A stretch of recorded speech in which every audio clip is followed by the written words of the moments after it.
Welcome to my channel right now in AP.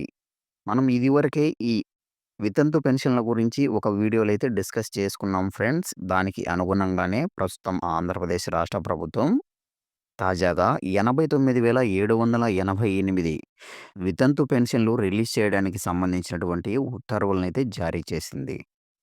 దీని ప్రకారం కేవలం డిసెంబర్ నెల 2023వ సంవత్సరం నుంచి అక్టోబర్ నెల 2024 సంవత్సరం మధ్య కాలంలో చనిపోయినటువంటి పెన్షన్‌దారులు ఎవరైతే ఉన్నారో, వారికి సంబంధించి వారి భార్యలకు పెన్షన్ వచ్చే విధంగా స్పౌస్ పెన్షన్ అప్లై చేసుకోవడానికి గ్రామ వార్డు సచివాలయాల్లో అవకాశం కల్పించబోతున్నట్టు ఈ ఉత్తర్వుల్లో పేర్కొనింది.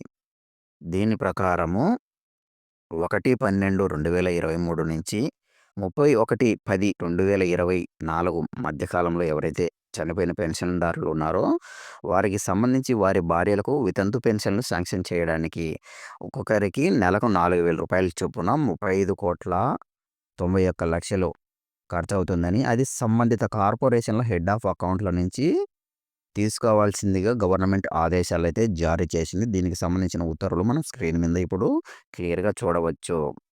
మరి ఈ పెన్షను అప్లై చేసుకోవడానికి గ్రామ వార్డు సచివాలయంలోని వెల్ఫేర్ అసిస్టెంటు లేదా వార్డు వెల్ఫేర్ డెవలప్మెంట్ సెక్రటరీ వారి లాగిన్‌లో అయితే అవకాశం ఇవ్వడం జరిగింది.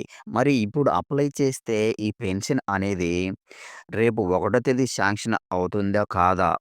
అనే విషయాన్నైతే క్లారిటీగా చెప్పలేదు. నాకు తెలిసినటువంటి విశ్వసనీయ సమాచారం ప్రకారం రేపు 1 తేదీ పెన్షన్ శాంక్షన్ అవ్వడానికైతే అవకాశం లేదు. ఎందుకంటే ఇప్పటికే గ్రామ వార్డు సచివాలయాలకి సంబంధించిన పెన్షన్ అమౌంట్ ఎంత ఈ నెలకు సంబంధించింది అనే విషయాన్ని సంబంధిత సచివాలయాలకైతే చేరవేయడం జరిగింది కాబట్టి, వీటిలో ఈ కొత్త వితంతు పెన్షన్‌ల ప్రస్తావన అనేది లేదు కాబట్టి, ఈ పెన్షన్ మే నెలకు శాంక్షన్ అయ్యే అవకాశం ఉంది. అంటే జూన్ 1వ తేదీన తీసుకోబోయే పెన్షన్‌లలో ఈ వితంతు పెన్షన్‌లు వచ్చే అవకాశం అయితే ఉంది. కాబట్టి వెంటనే మీకు సంబంధించినటువంటి గ్రామ వార్డు సచివాలయాలను సందర్శించి ఈ పెన్షన్‌లకైతే మీరు ఖచ్చితంగా దరఖాస్తు చేసుకోండి. ఎవరు చేసుకోవాలి? అందరూ దరఖాస్తు చేసుకోవాలా? ఇప్పటి వరకు ఎవరికైతే వితంతు పెన్షన్ రాలేదో వారందరూ అప్లై చేసుకోవచ్చా? అంటే దానికి కూడా ఈ ఉత్తర్వుల్లో అయితే గనుక క్లియర్‌గా వాళ్ళైతే తెలపడం జరిగింది.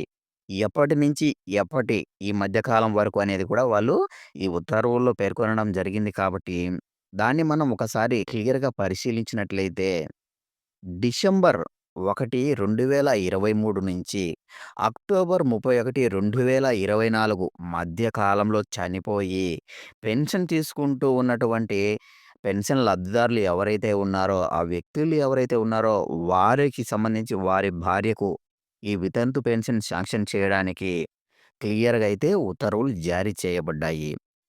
అదే విధంగా ఈ మధ్య కాలంలో చనిపోయినటువంటి వారి ఇచ్చినటువంటి ఆ టైం పీరియడ్‌కు సంబంధించి పెన్షన్ పొందుతూ చనిపోయినటువంటి వారి లిస్టు కూడా సంబంధిత జిల్లాకు సంబంధించినటువంటి డీఆర్‌డీఏ ఆఫీసుల నుంచి సంబంధిత సచివాలయాలకి కూడా లిస్టునైతే పంపడం జరిగింది కాబట్టి, ఈ మధ్య కాలంలో చనిపోయినటువంటి పెన్షన్‌దారులు ఎవరైతే ఉన్నారో వారి భార్యలకు వితంతు పెన్షన్ అప్లై చేసుకోవడానికి అందులో మీ పేరు ఉందో లేదో మీరు సంబంధిత గ్రామ వార్డు సచివాలయాల ద్వారా సరిచూసుకుని, మీరు వెంటనే ఈ పెన్షన్‌కైతే అప్లై చేసుకోవాల్సిందిగా మీకందరికీ ఈ వీడియో రూపంలో తెలియజేస్తున్నాను.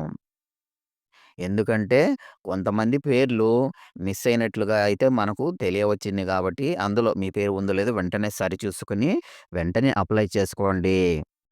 ఈ వితంతు పెన్షన్‌లకు అప్లై చేయడానికి కావాల్సిన డాక్యుమెంట్లు గనుక మనం ఒకసారి చూసినట్లయితే, ఈ పెన్షన్ పొందుతూ మరణించిన వ్యక్తి యొక్క పెన్షన్ ఐడీ లేదా ఆధార్ నంబర్ సబ్మిట్ చేయాలి.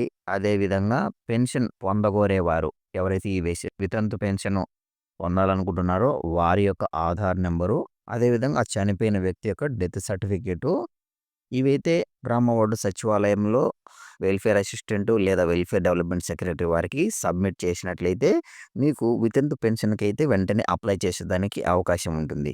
మరి ఫ్రెండ్స్, ప్రభుత్వం వారు ఇచ్చినటువంటి ఈ సదవకాశాన్ని ప్రతి ఒక్కరు కూడా ఉపయోగించుకోవాలి.